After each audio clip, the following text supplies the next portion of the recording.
Hello and welcome back to my blog guys, this is your Sanyukta from Ek नारी।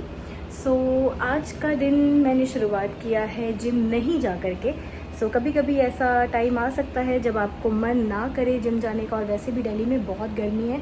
But हाँ, मैंने घर में वर्कआउट ज़रूर किया है, क्योंकि जैसे मैं हमेशा कहती हूँ कि मेरा मूड वर्कआउट करने से अच्छा रहता है, और मुझे लगता है कि मैंने अपने दिन की शुरुआत सही की है, इसलिए मैंने घर में ही वर्कआउट किया है। और आज मैंने सीधा अपना दिन शुरू किया था किचन से, जहाँ पे मैंने खाने में करेले का भरवा बनाया है। तो मैं उसकी रेसिपी आपको दिखाऊंगी कि उसे हमने कैसे बनाया है, और हर कोई उसको अलग तरीके से बनाता है। करेले के भरवा को उसका जो मसाला होता है, मैंने बहुतों का देखा है कि वो थोड़ा लाइक सूखा सा होता है, बट मेरा जो मसाला बनेगा, जो आप देखोगे, वो सूखा नहीं रहेगा। बिहार में इस तरीके से बनाते हैं। प्लस बिहार में भी देखो हर तरीके के लोग हैं, सबके अपने अपने रेसिपीज़ हैं। मेरी जो ये रेसिपी है वो मुझे मेरी सासू माँ ने सिखाई है, मेरी मदर इन लॉ ने सिखाया है। इनफैक्ट मुझे पूरा खाना बनाना ही मेरी मदर इन लॉ ने सिखाया है।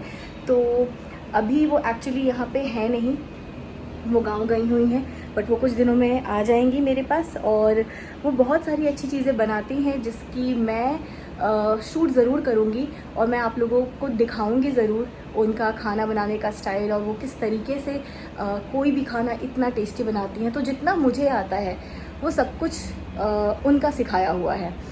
आप ये रेसिपी देखिए और मुझे बताइए कि आपको कैसा लगा। तो ये मैंने ले लिए हैं करेले, और यहाँ पे 5 से 6 करेले हैं मेरे पास। इसके ही अकॉर्डिंग मैं मसाले तैयार करूँगी। तो सबसे पहले मुझे करेले को उबाल लेना है। तो मैंने इसके आगे और पीछे की जो हिस्सा था वो मैंने काट लिया है। हल्का सा मैंने बीच से चीरा लगाया है। आप भी इस तरीके से अपने करेले को काट सकते हैं और बीच से चीरा लगा सकते हैं। कुछ लोग करेले को आधा आधा भी काटते हैं। तो ये देखिए, हर किसी के बनाने का अपना एक तरीका है।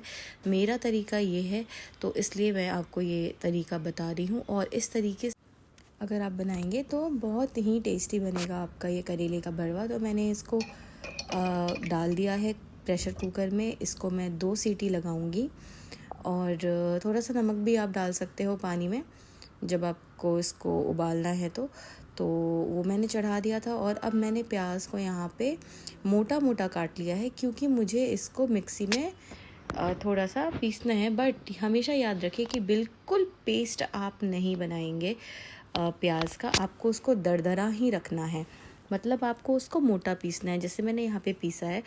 उसके बाद मैंने आधा निकाल दिया है, और फिर मैंने आधा अनियन इसमें काट करके डाल दिया था, क्योंकि एक बार में इतनी नहीं पिसी जा रही थी। तो इस तरीके से मैंने 2 बार अनियंस को ग्राइंड कर लिया है, लेकिन मैंने एकदम पेस्ट उसका नहीं बनाया। मैंने बिल्कुल भी पानी नहीं मिलाई थी। और मेरे इस भरवे में सिर्फ प्याज नहीं पड़ता, मैं इसमें सरसों मसाला भी बना रही हूँ, और सबको मैं मिक्स कर दूँगी, सबको मैं कंबाइन करूँगी। तो मैंने यहाँ पे सरसों ले लिया है। आप 3 से 4 चम्मच सरसों ले सकते हैं, अकॉर्डिंग डिपेंड्स अपॉन कि आप कितना करेला ले रहे हो। अब मैंने यहाँ पे 5 करेले के हिसाब से सोचा है, तो मैंने 3 चम्मच सरसों लिया है। लहसुन की 2 बड़ी बड़ी कलियाँ ली हैं। लहसुन पहले धो लिया था, उसके बाद मैंने छिलके बिना उतारे उसको पीसने का सोचा है, और वैसे ही इसमें हम पीसेंगे। तो ये रहा मेरा सरसों मसाला का भी पेस्ट जो यहाँ पे रेडी हो गया था। अब इसमें क्या क्या चीज़ें पड़ती हैं, अगर आपके पास आम की कैरी है तो आप आम भी डालो, क्योंकि थोड़ा सा खट्टापन आता है तो ही ये करेले का भरवा अच्छा लगता है।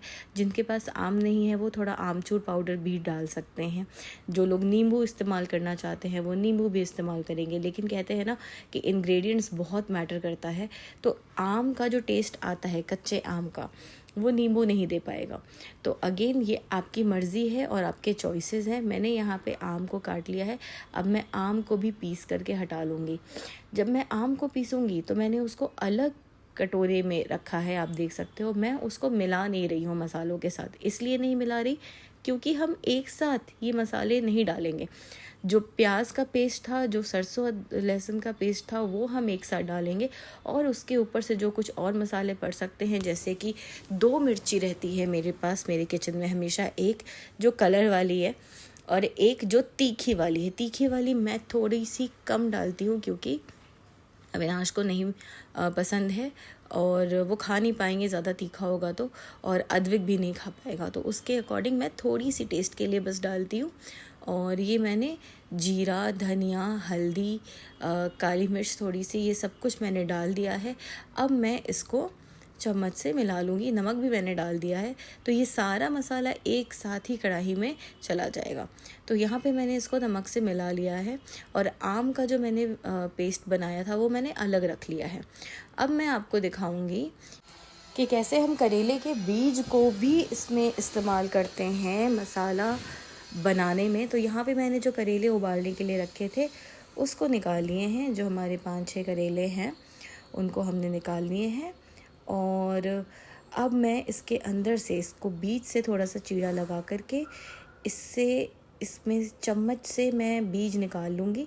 तो फिर मैंने यहाँ पे सारे करेले के बीज निकाल लेने हैं, क्योंकि इन सारे करेले के बीज भी हम पीस करके इसी मसाले में डालेंगे और तब ये मसाला जाएगा आपका भुनने के लिए, तैयार हो जाएगा कम्प्लीटली। तो यहाँ पे मैं सारे करेले के बीज निकाल रही हूँ, आपको दिख रहा होगा। अब ये भी ऑप्शनल है, अगर आपको मन नहीं है करेले के बीज यूज़ करने का, और बहुत लोगों के मन में होगा कि करेले का बीज अगर हम यूज़ करेंगे तो वो कड़वा हो जाएगा, तो ऐसा बिल्कुल भी नहीं होता है। ये बिल्कुल मैंने टेस्ट किया हुआ है, बनाया हुआ है पहले, और मुझे भी पहले ऐसा ही लगता था, बट जब मेरी मम्मी ने बनाया, मुझे वो सिखाया, तो खाने के बाद मुझे बिल्कुल भी इसके टेस्ट में कोई फ़र्क नहीं पड़ा। इनफैक्ट मुझे और अच्छा लगा ये खाने में।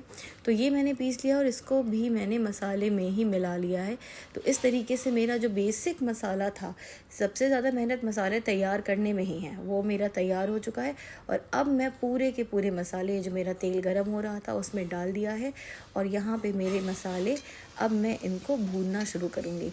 तो अब इस मसाले को अच्छे से भुनने में कम से कम 25 से 30 मिनट लग सकते हैं, क्योंकि एक अलग सी खुशबू आएगी और इन मसालों का कलर भी चेंज हो जाएगा। ये बिल्कुल ऑकर येलो और ब्राउनिश के शेड में हो जाएगा इसका कलर। देखो थोड़ा सा मसाला भून गया है और इसका पानी भी थोड़ा सूख गया है, जो मैं आपको यहाँ पे दिखा रही हूँ। फिर मैंने हल्का हल्का पानी डाल करके भी इसको मिलाया है। तो इस तरीके से ये मसाला आधा से ज़्यादा भून चुका है, आपको यहाँ दिख रहा होगा। बट अभी हम इसको और थोड़ा फ्राई करेंगे, क्योंकि इतने से इसे नहीं होगा। तो मैंने उसमें जो आम का वो था पेस्ट था वो भी मिला दिया था, और फिर मैंने वो मसाला फ्राई कर लिया था, और करके मैंने उसको थोड़ा ठंडा होने के लिए छोड़ दिया था। ठंडा होने के बाद, मतलब 10 मिनट छोड़ने के बाद, मैंने करेलों में इस तरीके से मसालों को भर लिया है। सारे करेलों में मैंने इस तरीके से मसालों को भर लिया है। अब कुछ लोग ये भी करते हैं कि उसे धागे से भी लपेट देते हैं, तो आपकी मर्ज़ी है। अगर आपसे करेले नहीं संभल रहे तो आप धागों से लपेट सकते हो। अगर आपको लगता है कि नहीं, आप संभाल लोगे सारे करेले को, धागे से लपेटने की ज़रूरत नहीं पड़ेगी, तो इस तरीके से आप कढ़ाई में थोड़ा सा तेल गरम करके और उसमें ये सारे करेले रख सकते हो। देखो ऐसा बिल्कुल नहीं है कि इसमें बहुत तेल लगता है, मैंने थोड़ा ही तेल डाला था और मैंने पूरे 6 करेलों को उसमें रखा है। और अगर इस तरीके से आप बनाओगे तो तेल बहुत ज़्यादा नहीं लगेगा, और इतना तेल तो भाई लगेगा ही ना अगर आप भरवा बना रहे हो करेले का तो। लेकिन कुछ लोग हैं जो पैन में बनाते हैं, पैन में भी बनाया जा सकता है, लेकिन पैन में बनाने से जो करेले का शेप है, जो इसके ऊपर और नीचे का हिस्सा होता है, वो थोड़ा पकता नहीं है। तो उसके लिए सबसे बेस्ट वही है कि हम इसको कढ़ाई में ही बनाएं। तो इसलिए मैंने ये कढ़ाई में ही बनाया था, आपको यहाँ पे दिख रहा होगा। और इस तरीके से मैंने थोड़ी सी हेल्प से, कलछी की हेल्प से मैंने उसको पलट पलट के हर तरफ से सिझाया है, ताकि वो हर तरफ से पक जाए, उसका मसाला भी और उसका जो बॉडी है वो भी पक जाए। अगर इस तरीके से आप पलट पलट करके टाइम टू टाइम उसको नहीं सिझाओगे तो फिर उसका टेस्ट अच्छा नहीं लगेगा, कड़वापन रहेगा ही। और अगर आप इस तरीके से इसको हर तरफ से पका लोगे तो ये बहुत ही टेस्टी लगता है। तो अब ये मेरा लास्ट स्टेज है, यहाँ पे ऑलमोस्ट मेरा ये करेला पक चुका है। 3 से 4 मिनट और मैं इसको पकाया है, और उसके बाद मैंने इसको बाउल में निकाल लिया है। तो ये है मेरा भरवा करेला। आई होप आपको पसंद आए, आप इसको ज़रूर ट्राई करना, सब्सक्राइब करना, शेयर करना और लाइक करना।